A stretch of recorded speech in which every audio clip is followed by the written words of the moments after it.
This video was sponsored by Enhance, NeoWatt, ABRP, Elbilmek, Kempower and EB Hub.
Alright, we're back home. Let's take a look at the result.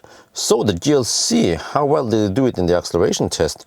Well, according to spec, it was supposed to be 4.3 seconds. It did it in a little bit over 4 seconds. That's quite fast for a frigging 2.6 ton beast, 489 horsepower. So yeah, well, the G9 performance was better in a similar class, similar price-ish, actually a little bit cheaper.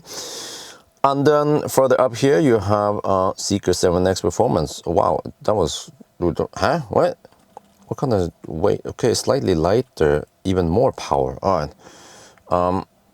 And then, okay, so the Chinese, they are better and cheaper. All right, but at least below here, far below here, you see iX3 Neue Klasse.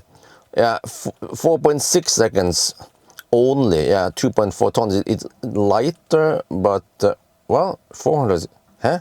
I don't know what's up with this. Why was the iX3 much worse? So it had summer tires and everything, so I don't know, man. But yeah, so was there something else down there? Oh yeah, I almost forgot the Q6 e-tron, the regular one, not the SQ6 e-tron.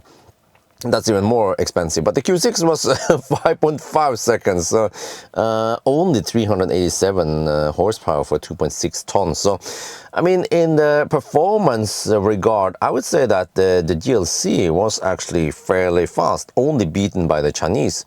When it comes to noise, there we have very good result, top 10, yeah, the 10th best when it comes to noise, very good, only beaten by, well, the G9 performance again. But not by the other Chinese this time. Seeker 7X was worse, but that was 21-inch wheels. So if it had 20-inch wheels, it would be probably roughly the same as GLC. And here the Q6 e-tron did it way better. Yeah, and then what about the BMW? Well, here we have Model Y performance, Uniper. Well, it was even in the wet, 21-inch. Wow. Well, BMW, you have to scroll quite far down. Here you find it. Yeah, okay, it had 21-inch wheels. Yes, but the Seeker 7X also had 21-inch wheels, and it was a lot quieter. It was 67 decibel, versus Seeker was 65. Yeah, and Model Y. So, yeah, here it seems like the GLC was nice and quiet. And then last thing, braking. These Nexen and Fair Sport, I think they were made in Korea, unless they produced them other places. How good are they? Well, 37-meter braking distance compared to some of the best, like a Model Y performance. That's only 33.5 meters, 34 or something. So I would say not the worst, not the best. Further down here we have I don't know, Geländewagen. And then, of course, cars with winter tires, they also do it. They do it really bad. Yeah, so I don't know. It seems like these tires, they are okay. So here you guys have it. The GLC. How well did it perform? I think overall, actually did it well. You know what matters for people who are probably interested in the Mercedes is the noise levels. But as a bonus, you also get pretty fast acceleration. I feel like it was nice and snappy, and not slow by any means. And then, well, if it matters, maybe you can change the tires then, if braking distance is not good enough for you. But overall, good stuff. What about in this GLB? Well, then you have to stay tuned and find out how good this car is. That's going to be for now. Hope you guys enjoyed this video. As always, thank you for watching, and talk to you later.